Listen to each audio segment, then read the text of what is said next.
مجھے تقریباً الحمدللہ 2 سال ہو گئے ہیں اسلام قبول کیے، اور اس کی وجہ جو ہے وہ مین یہی بنی تھی کہ جو رویہ معاشرے میں قادیانیوں کے ساتھ رکھا جاتا ہے جب کسی کو پتہ چلتا ہے کہ وہ قادیانی ہے. اصل میں میری جو ساری دوستیں تھیں اسکول کالج لیول سے یونیورسٹی میں، تو وہ سب مسلمان تھیں.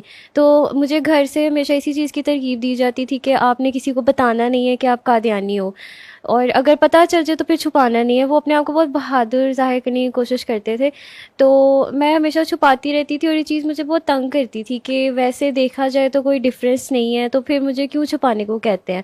تو پھر اگر کبھی کسی دوست کو یا کسی کو بھی پتہ چلتا تھا یا میں بتاتی تھی کہ میں قادیانی جماعت سے تعلق رکھتی ہوں، تو ان کا میرے ساتھ جو رویہ تھا وہ بہت زیادہ عجیب، اور ایسے جیسے نفرت ہو رہی ہو کسی کو کسی سے، اس طرح کا ہو جاتا تھا. تو اس چیز سے مجھے بہت تکلیف ہوتی تھی، اور یہی جو سٹارٹنگ وجہ ہے وہ یہی بنی تھی میرے اس بارے میں سوچنے کے لیے کہ کیوں ہے ایسے. اس کے بعد تجسس پیدا ہوا دل میں، اور پھر میں نے میری دوستوں سے ایک دوست تھی اس سے ڈسکس کیا. اس نے مجھے بہت اچھے سے اس چیز کی دعوت دی اسلام کی، کہ اگر تم سیکھنا چاہتی ہو تو میں تمہیں گائیڈ کروں گی. اور اس نے، اور پھر اسی دوران یونیورسٹی کے دوران ہی میرا رابطہ ایک بہت اچھی آنٹی ہیں ان سے بھی ہوا، جو کہ اب موجودہ میری ساس بھی ہیں الحمدللہ. تو ان سے بھی میرا رابطہ ہوا فیس بک پہ. انہوں نے بھی مجھے اس بارے میں بہت اچھا گائیڈ کیا. اچھا، مجھے یہ بتائیں کہ آپ نے اسلام قبول کیا، اسلام قبول کرنے کے بعد آپ کے گھر والوں کی جانب سے، فیملی کے افراد یا دیگر اور جماعت کی جانب سے کوئی مشکلات کھڑی کی گئیں یا آپ پہ کوئی ظلم کیا گیا؟ جی، جب میں ان آنٹی سے لٹریچر لیتی تھی اور مجھے اس بارے میں بتاتی تھی، تو انہی دنوں میں ایک رات کو ایسی ان سے بات کرتے ہوئے اور وہ لٹریچر کچھ اپنے موبائل میں پڑھتے ہوئے میرے گھر والوں کو پتہ چل گیا تھا. تو اس کے بعد اس رات کو انہوں نے بہت زیادہ میرے اوپر ذہنی اور جسمانی دونوں تشدد بہت زیادہ کیا تھا.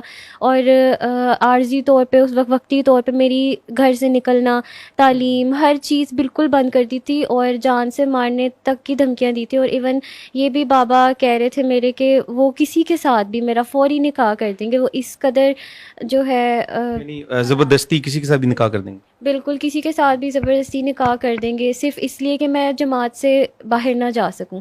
اور مجھے سب کے بعد باقاعدہ کئی عہدیداران جو مرد حضرات اور خواتین، مربی اور بہت سے عہدیداران کے پاس بھی لے کے جایا گیا کہ اس کو سمجھائیں یہ اس طرح کر رہی ہے. حالانکہ ویسے اگر دیکھا جائے تو کہتے ہیں کہ دین کے معاملے میں کوئی جبر نہیں ہے، لیکن اس معاملے میں اتنا زیادہ جبر کیا گیا کہ کچھ بھی کر کے نکاح ہو جائے، گھر سے نہ جانے دیں، تالوں میں بند کر دیں، کچھ بھی کر کے بس اس کو جماعت سے نہیں باہر جانے دینا.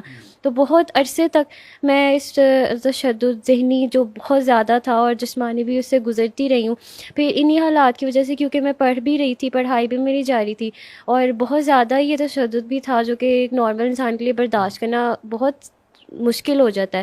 تو اسی چیز کو دیکھتے ہوئے مصلحتاً میں نے خاموشی اختیار کی کچھ عرصہ، کہ اب بہتر یہ ہے کہ فی الحال کے لیے اس چیز کی خاموشی اختیار کرتی ہوں، اور مزید اس کے اوپر پڑھتی ہوں، تاکہ جب میرے ماں باپ کے ساتھ میرا آمنا سامنا ہو تو میں ان کو خود بھی کنونس کر سکوں، ان کے ساتھ ایک مباحثہ بحث جو ہے وہ بھی کر سکوں. تو تب تک اپنے آپ کو پریپیئر کروں. تو اس دوران میں نے پھر خاموشی اختیار کر لی.